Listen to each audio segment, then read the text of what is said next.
Les UM de Pologne vont bon train, League of Legends prône les fêtes de Noël et la vie, et LGD International fait sa première sortie. Salut à tous, c'est Max et bienvenue sur Eclipsia pour le Flash eSport.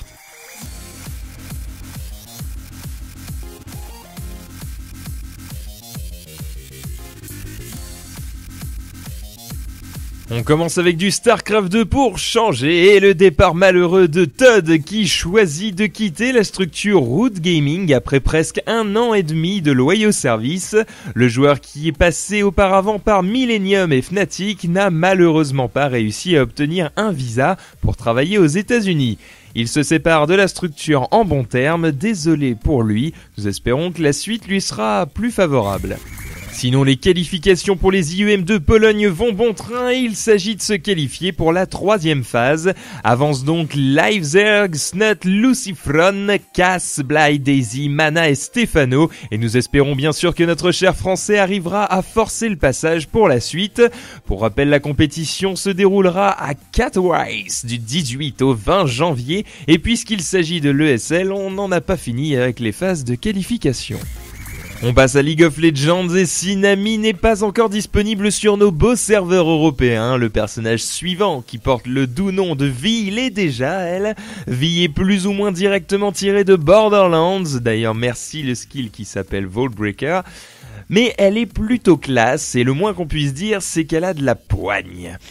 Elle a un dash kick knockback, un buff attack speed et armor reduction toutes les 3 attaques, une autre attaque qui lui permet de toucher une cible et toutes celles derrière celle-ci, et un ulti qui bump et fait de bons dégâts en plus de la rendre immunisée au crown control. Des idées plutôt sympas donc, et l'update PBE nous montre également la batterie de skins de Noël qui est au programme, un skin Fiddlestick trop classe, un petit Papa Veigar, une Katarina OP Boobs et un Ziggs avec une belle chapka qui lance des boules de neige. On a aussi un aperçu du skin Shaco coréen et on note une mini réduction de dégâts pour Diana et Rengar tant qu'on y est. Nice. Nous en profitons aussi au passage pour féliciter les joueurs polonais de Mighty Myjet qui, suite à notre équipe League of Legends, ont gagné le 2e qualifier IEM Pologne face aux Siganei. Bravo à eux. Enfin, dans les restes du monde, on appréciera tout particulièrement la première victoire en tournoi de LGD International lors de The Challenge face à leurs homologues chinois. Les joueurs euro-américains qui sont partis en Chine pour 1 an s'entraîner en Gaming House et se dédier réellement au jeu comme de vrais professionnels ont montré que le dur labeur avait payé. L'équipe semble avoir développé son propre style et nous sommes très heureux de constater que cela a porté ses fruits, mais nous les attendons maintenant impatiemment dans d'autres tournois. Enfin ce soir, retrouvez-moi en compagnie de Jiraya pour une soirée frisson.